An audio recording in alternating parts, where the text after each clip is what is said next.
Assalamualaikum warahmatullahi wabarakatuh. Jumpa lagi di channel YouTube saya Ismani FB. Hari ini kita akan membahas mengenai diet dan proses pembakaran lemak di dalam tubuh. Oke, kenapa saya menarik materi ini pada pertemuan ini? Karena saya pernah melakukan diet ini yang termasuk diet ekstrim juga.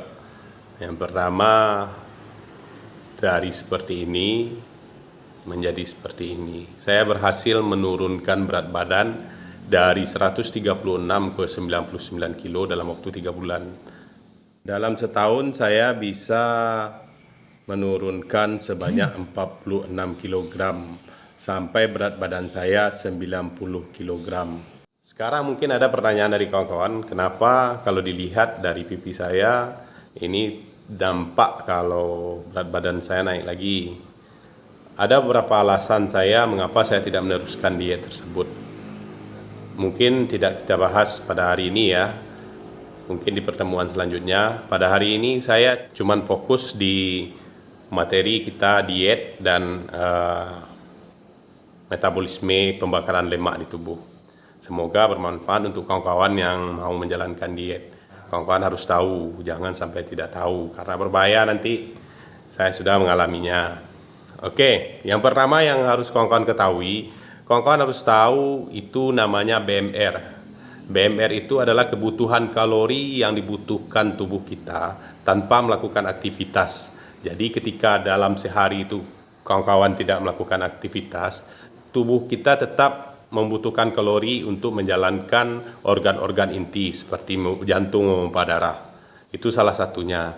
Jadi kalau kawan-kawan mengkonsumsi kalori di bawah BMR, yang akan terjadi adalah terganggunya organ-organ inti yang ada dalam tubuh. Setelah kawan-kawan mengetahui berapa BMR-nya, bisa kawan-kawan cek melalui aplikasi atau Google. Kalau aplikasi tinggal download aja di Play Store. Kalau di Google juga ada, silahkan dicari. Yang pertama yang harus kawan-kawan ketahui berat badan, tinggi badan, kemudian umur. Nanti ada rumusnya seperti ini. Rumus BMR pria, 10 kali berat badan ditambah 6,25 kali tinggi dikurang 5 kali usia ditambah 5. Misalnya, seorang pria memiliki berat badan 75 kg dengan tinggi badan 180 dan usianya 30 tahun.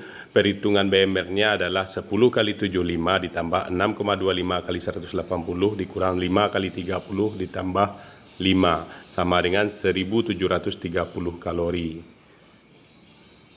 Rumus BMR wanita berbeda dengan pria.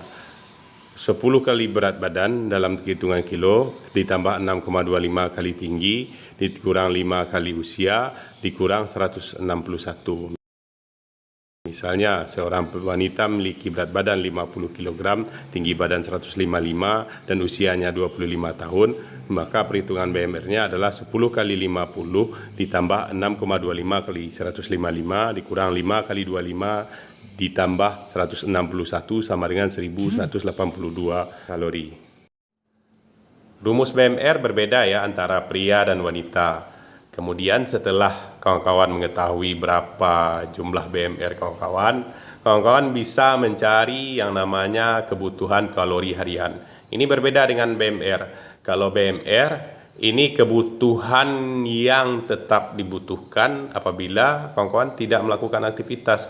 Jadi walaupun kawan-kawan lagi santai, tidur-tiduran, tubuh tetap membutuhkan kalori. Kalau kalori harian itu antara BMR ditambah dengan aktivitas fisik. Seperti ini rumusnya. Rumus kalori harian, BMR dikali aktivitas harian. Di sini saya juga menyematkan daftar aktivitas untuk menghitung kebutuhan kalori harian. Di sini sudah ada berapa jumlah pengaliannya nantinya, tergantung dari aktivitas kawan-kawan sehari-hari. Atau kawan-kawan bisa juga memakai aplikasi yang ada di Google atau di Play Store nantinya. Setelah kawan-kawan tahu berapa jumlah BMR dan kebutuhan kalori harian kawan-kawan bisa menjalankan diet dengan aman. Oke. Jadi apa itu kalori?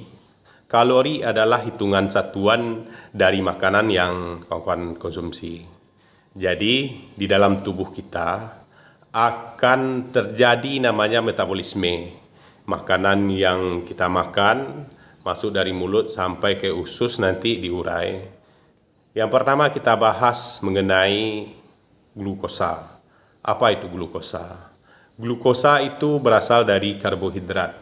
Karbohidrat yang kita konsumsi. Apa itu contoh karbohidrat? Yang pertama nasi, tepung, gula dan turunannya. Jadi apabila kawan-kawan mengkonsumsi karbohidrat berlebih, otomatis akan terjadi kenaikan gula darah. Ketika gula darah naik, nanti insulin mengikuti gula darah untuk ikut naik. Apa itu insulin? Insulin adalah zat yang mengubah glukosa menjadi energi. Jadi ketika kawan-kawan melakukan aktivitas sehari-hari, itu yang digunakan adalah energi dari glukosa, bukan dari lemak. Jangan salah kaprah ya. Glukosa adalah sumber energi tubuh kita. Jadi setiap hari kita beraktivitas, kita menggunakan glukosa sebagai energi. Apabila glukosa itu berlebih di dalam tubuh, dalam arti kata tidak kita gunakan dalam aktivitas sehari-hari, itulah yang menjadi timbunan lemak. Nanti glukosa itu disimpan di bawah kulit dalam bentuk asam lemak. Jadi kawan-kawan jangan salah kaprah. Selama ini ada yang bilang jangan makan lemak nanti tambah gendut. Memang ada kontribusi dari lemak menjadi lemak, tetapi lebih sering dari lemak menjadi lemak darah seperti kolesterol. Jadi berbeda ya antara lemak di bawah kulit dengan kolesterol. Ada juga yang menjadi lemak di bawah kulit, tetapi yang lebih sering penumpukan itu terjadi kenapa? Kelebihan glukosa dalam darah nanti disimpan sebagai makanan cadangan di dalam tubuh. Itulah yang namanya lemak. Jadi bagaimana supaya tidak terjadi penumpukan lemak di dalam tubuh? Dengan cara mengurangi asupan karbohidrat kawan-kawan. Jadi kalau kawan-kawan memperbanyak asupan karbohidrat itu nanti diubah menjadi gula. Gula yang tidak terpakai, yang glukosa yang tidak terpakai, nanti disimpan menjadi lemak.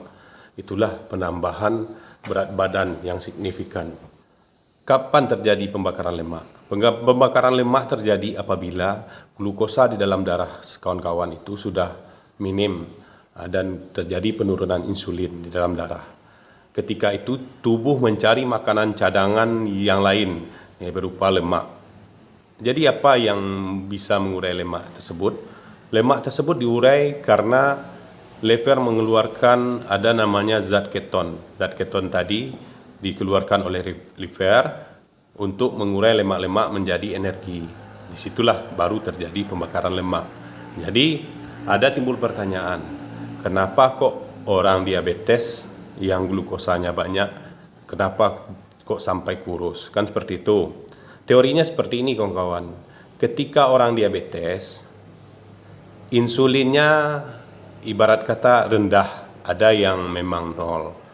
Sehingga tubuhnya tidak bisa mengolah glukosa menjadi energi. Jadi tubuh akan merespon dan mencari makanan cadangan sebagai energi. Maka orang yang diabetes biasanya livernya akan mengeluarkan yang namanya zat keton. Zat keton merupakan zat yang mengurai lemak menjadi energi. Makanya ketika kita melihat orang yang diabetes, rata-rata itu berbadan kurus. Selanjutnya kita bahas mengenai aktivitas ya.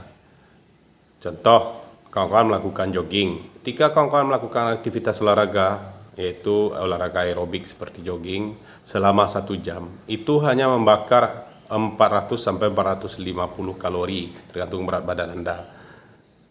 Sedangkan kawan-kawan mengkonsumsi 1 bungkus nasi padang atau 1 piring nasi dengan lauknya cukup semuanya, itu memberikan kontribusi antara 750 sampai 900 kalori. Kawan-kawan mengkonsumsi 2 kali makanan berat dalam sehari, contohnya di siang hari dan di malam hari atau sore harinya, kawan-kawan sudah memberikan kontribusi sebanyak 1.500 kalori untuk tubuh kawan-kawan. Kemudian Ditambah lagi dengan sarapan yang berkisar 400 kalori untuk satu piring lontong, ditambah teh manis berkisar 140 sampai 170 kalori. Apalagi kalau kawan-kawan tambahkan nanti makan gorengan, karena makanan yang berbahan dasar dari tepung itu memiliki kalori tinggi karena karbohidratnya tinggi. Itu yang harus kawan-kawan ingat. Ketika kawan-kawan mengkonsumsi karbohidrat yang tinggi, maka kalori yang dihasilkannya lebih tinggi. Taruh dalam sehari itu kawan-kawan mengkonsumsi 2.500 kalori, sedangkan kawan-kawan membutuhkan BMR cuma 1.700 kalori. Ada 800 kalori yang harus kawan-kawan habiskan dengan melakukan aktivitas.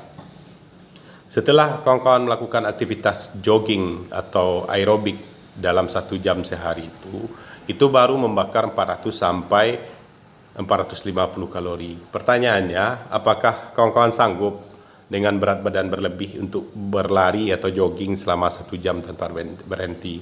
Saya rasa tidak. Itu harus jadi pertimbangan untuk kawan-kawan. Apalagi kawan-kawan tidak sanggup melakukan olahraga setiap hari. Misalnya kawan-kawan cuma sanggup 3 atau 4 kali dalam seminggu. Maka kelebihan nanti dari glukosa yang kawan-kawan konsumsi, glukosa dari karbohidrat yang kawan-kawan konsumsi tadi akan menjadi lemak. Itulah teori dasarnya yang harus kawan-kawan pahami. Jadi bagaimana supaya lemak tadi bisa diurai oleh tubuh? Yang pertama yang harus kawan-kawan ketahui, kawan-kawan harus mengetahui jumlah kalori yang kawan-kawan makan. Sekarang sudah ada aplikasinya, tinggal kawan-kawan download di Play Store. Jadi kalau kawan-kawan tahu jumlah kalori yang kawan-kawan konsumsi, kawan-kawan lebih mudah untuk melakukan diet. Contohnya, kawan-kawan cuma mengkonsumsi 1.200 kalori dalam sehari, sedangkan BMR kawan-kawan 1.700. Di situ terjadi defisit kalori namanya. Defisit kalori, maka tubuh kawan-kawan akan mengambil dari makanan cadangan, yaitu berupa lemak. Disitulah timbulnya nanti pembakaran lemak. Karena kalori yang 1.200 tadi, yang sudah dirubah menjadi glukosa tadi, sudah dibakar dengan bantuan insulin menjadi energi. Kemudian tubuh masih membutuhkan 500 kalori lagi untuk BMR kawan-kawan. Jadi yang 500 tadi diambil dari lemak. Apalagi kalau kawan-kawan tambah dengan olahraga. Jadi timbul juga pertanyaan seperti ini, kalau saya tidak berolahraga cuma diet aja, apa bisa menurunkan berat badan? Bisa. Dengan satu syarat, Anda harus mengkonsumsi kalori di bawah BMR Anda. Kalau BMR-nya 1.700, ya konsumsi di bawah itu seperti 1.500 atau 1.200. Tetapi harus ada yang diperhatikan, harus sesuaikan dengan keadaan tubuh. Jangan nanti Anda setelah itu sakit, jangan sampai. Jadi pembahasan ini saya membahas mengenai ini supaya kawan-kawan tahu bagaimana diet yang bagus itu. Jadi kesimpulannya, kawan-kawan harus paham mengenai konsumsi kalori harian, kemudian BMR dan kebutuhan kalori hariannya. Jangan sampai salah. Ya, kalau kawan-kawan ingin diet ekstrim, saya tidak menyarankan ya, karena saya sudah mengalami. Cukup kawan-kawan mengkonsumsi kalori hariannya di bawah dari BMR kawan-kawan sendiri. Misalnya 1.700, kawan-kawan cukup mengkonsumsi sekitar 1.000 sampai 1.400 kalori. Itu lebih cepat menurunkan berat badan kawan-kawan. Atau dengan jalan yang paling cepat, kawan-kawan menghentikan mengkonsumsi karbohidrat, gula, nasi, tepung dan turunannya. Yang intinya yang berbau karbohidrat kawan-kawan hentikan. Itu lebih cepat menurunkan berat badan kawan-kawan. Tetapi yang harus kawan ingat, ada organ-organ tubuh kawan-kawan yang memang masih membutuhkan karbo. Karena karbo ini walaupun bagaimana dia dibutuhkan dalam tubuh kita. Jangan sampai salah ya. Takutnya nanti kawan-kawan melakukan diet-diet ekstrim itu sakit. Bahkan ada yang sampai membuat kematian. Jadi selanjutnya, diet yang sehat itu bagaimana? Saya pernah konsultasi dengan dokter. Diet yang sehat itu seharusnya antara BMR dan kebutuhan harian ditambah dengan olahraga. Jadi kebutuhan BMR ini tetap kita penuhi, tetapi tidak lebih dari kebutuhan harian kita. Misalnya BMR kita 1.700, kebutuhan harian kita kalorinya misalnya 2.400. Kita bisa mengkonsumsi kalori itu seperti 2.000 atau 1.900 kalori. Itu lebih sehat. Kemudian mengurangi karbo. Mengapa harus mengurangi karbohidrat? Yang harus kawan ketahui, karbohidrat merupakan, sekali lagi ya saya jelaskan, karbohidrat merupakan penyumbang terbesar untuk glukosa. Glukosa tadi yang diubah menjadi lemak, kelebihan glukosa tadi. Itu yang harus kawan-kawan pegang teorinya. Ketika kawan-kawan mengurangi karbo, itu sudah membantu kawan-kawan untuk mengurangi glukosa dalam darah. Jadi seharusnya kawan-kawan jogging selama 1 jam cuma membakar glukosa karena kawan-kawan sudah mengurangi glukosa dalam darah. 10 menit kawan-kawan melakukan jogging sudah menurunkan glukosa jauh drastis, sehingga tubuh kawan-kawan baru memulai merespon mengambil energi dari cadangan makanan lainnya, misalnya lemak. 10 menit ke atas tubuh kawan-kawan sudah mengurai lemak menjadi energi ketika. Bisa ditarik kesimpulan, kalau Anda ingin mengurangi berat badan atau dietlah secara baik, secara terprosedur, jangan langsung mengurangi semuanya, tetapi bertahap supaya tubuh kawan-kawan tidak terkejut, bisa beradaptasi. Kurangilah konsumsi karbohidrat karena penyumbang pertama dari lemak itu adalah karbohidrat. Kalau kawan-kawan bisa mengurangi karbohidrat berupa nasi, tepung, dan yang manis-manis, insya Allah kawan-kawan bisa mengurangi lemak di dalam tubuh kawan-kawan. Karena saya sudah mengalami. Tetapi saran saya, jangan melakukan diet yang terlalu ekstrim. Karena saya sudah melakukannya. Memang 3 bulan saya 36 kilo bisa saya turunkan. Tetapi ada dampak yang nanti saya bahas di pertemuan kita selanjutnya. Untuk diet yang baik itu, lakukanlah dengan mengurangi asupan kalori, asupan karbo, antara BMR dan kebutuhan harian. Setidaknya kawan-kawan mengkonsumsi sesuai dengan kebutuhan BMR kawan-kawan, supaya organ kawan-kawan masih berjalan dengan baik. Hanya itu pembahasan kita hari ini, semoga bermanfaat. Kita lanjutkan nanti dengan pembahasan selanjutnya. Wabillahi taufiq wa hidayah. Wassalamualaikum warahmatullahi wabarakatuh.